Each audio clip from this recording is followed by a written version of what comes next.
So here's Tom talking to Michael Bennett about his donation.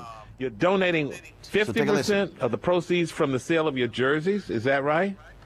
Yeah, I'm doing that for the community gardens and doing more projects. Cause I've been doing some projects with the detention centers for juveniles, and I've been noticing like the kids, they don't have anything to go back to. They don't have any skills. So trying to find ways to make kids have skills so they can, have some responsibilities, and they won't have to go back to jail. They won't have to go back to the detention center because it'll be something for them to do.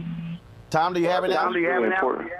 Yeah, I do, Roland. Got it. Michael, Chance the Rapper. He actually gave you the courage to do this. So talk about his $1 million donation to Chicago Public Schools, causing you to say, you know what? I'm about to donate 50% of my jersey sales and all my endorsement money to this effort.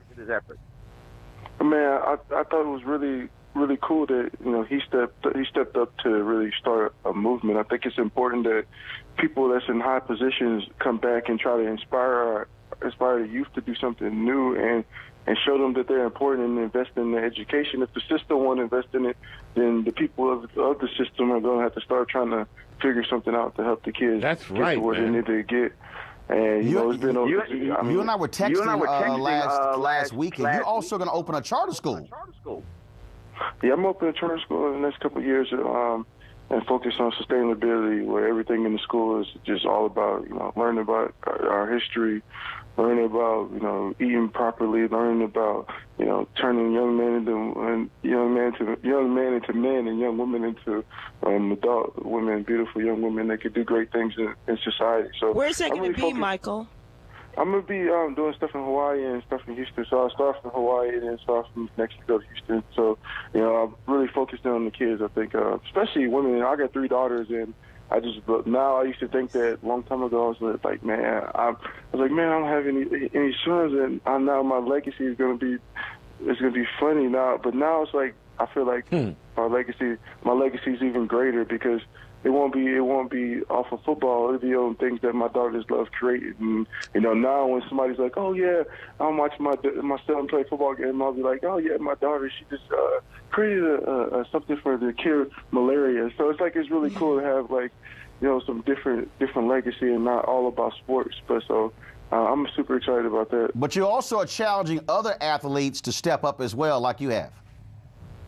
Yeah, I challenge other athletes to do the same because as much as people want us to market products and sell this stuff, it's time for us to sell the youth on the truth, and that's giving back. And if more athletes are a part of something and kids are seeing us giving back, then the true what they're going to see is that we care, and that when they get into position, they're going back to try to build a community. They're going back to try to build programs because we want kids to keep growing. We want to have a seat at the table when it's time for science and technology. It's amazing how many people out here have been tweeting this whole deal, and they're saying, oh, this is how you actually do it versus taking a knee. And they've been trying, that's their way of criticizing Colin Kaepernick, formerly of the San Francisco 49ers. But people forgot he donated $1 million to various organizations as well. And so talk about what he did and how it impacted you as well. He's one of my good friends, so I talk to him all the time, and I think a lot of people they looked at him taking a knee and it bothered them because they were not used to seeing somebody get up on a national stage and do something that they were accustomed to seeing being done. They used to seeing everybody standing up, and he took a knee and it bothered them. But they forget about all the things he did. I think all the time I talk about that, he started a movement where people were being conscious again. I think for a time people were unconscious to what was going on. I think people were getting numb to the police murders. They were getting numb to the school system because it was just the way that it is, just the way it has been. And just like, oh, that's just never going to change. And when he took that knee, it changed everything. People really started talking about it again. I mean, I don't think black people would ever start talking about it, but I think society was not really talking about it as much as they should be. And he brought it up, and I think he inspired a lot of young kids. I think, like I said before, I think it was the way that he inspired young kids that I thought was great because it was the kids that were going to make the movement. I think a lot of times people look back and they look at Rosa Parks and they look at Malcolm X, they look at Fred Hampton, they look at all these people and Martin Luther King, and they think that when they were doing this stuff, they were 50 years old, they were 60, but they were just young kids when they were back in. these type of decisions for they could impact their life forever. And I think that's what and I think that's what Kaepernick did. He had the young kids speaking up and had the truth coming to them and had them realizing that they are the people that really have the power. Martellus Bennett is your brother. He won a Super Bowl with the Patriots. He made it perfectly clear that he was not going to go to the White House, obviously with President Trump there, and encourage other Patriots players to do it. I mean, you and Martellus, look, y'all been putting your money where your mouth is, speaking out on these social issues. Talk about, again, your brother's stance as well. And where does that come from? Was it your upbringing? Was it, of course, both of you, of course, former Texas A&M football players, gig 'em. And so really, where did all this consciousness for you two of you come from? I mean, I think growing up, my mom and most of my family went to historically black colleges, so it was like we always had. Which ones? Which colleges? Grambling and Southern and all those. So I had a chance to. I always spent a lot of time in Grambling, growing up in the programs and learning about our history and learning about the people before. And so my mom was always conscious. She's a school teacher, so I got a lot of most stuff from my mom, just learning about so much in the world that was going on.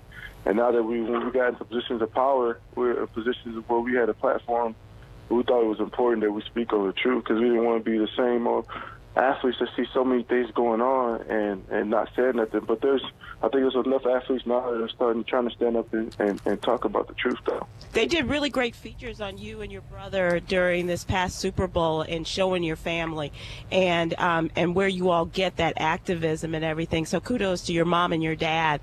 And in terms of all that they're doing, how did you get involved in the kids who are in the criminal justice system?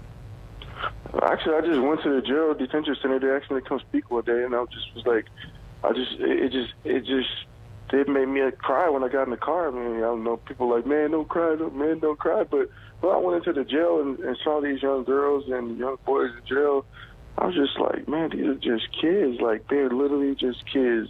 I mean, I know some of them made some big decisions, but there's some in there, they're just in there forever, and they in this system, and they're in this path that, once they're in this path, it's hard to get past it. So I was talking to the detention center. I was like, what can I do besides talk? I know sometimes talking is great, but it's also about action, try implementations or something. So we went there and we talked about that, and it ended up working out for us. Why do you think other athletes, professional athletes, aren't activists and community conscious like you and your brother are? I think because, to be honest, I think when you're an athlete, if you start doing stuff and you're in the community and you start doing stuff organically, people expect to see you doing the stuff. It's a lot easier just to do nothing, because once you walk down this line, your life is almost dedicated to it, because once you start seeing stuff that needs to be changed, your passion grows bigger and bigger and bigger for helping others. And I think, it's just one of those things where people just don't want to give that much time to something. They want to figure a way of doing it without being organically in the hood. But I'm all about sustainability. I'm all about trying to help kids and people create new ideas and change their mentality. And that's just a lifestyle. It's what I dedicate my life to. This is my passion for the rest of my life, is helping people, changing people's lives, and creating ways for people to think differently, creating different ways for people to think about food, think about education. Yeah. What a great example for young people, especially your daughters. And Roland, isn't it nice to see somebody with this kind of passion? He from Houston, baby. Shout out to Houston. Man. Good people in Houston. My fellow Aggie, Michael Bennett, brother, we appreciate it. Thanks a lot. Much good luck. A peaceful protest turned deadly. 37-year-old black man was shot and killed by Baton Rouge police. His hands are in the air, and you still get shot by the cops. Oh my God, please don't tell me he's dead. We're not going to let hate define us.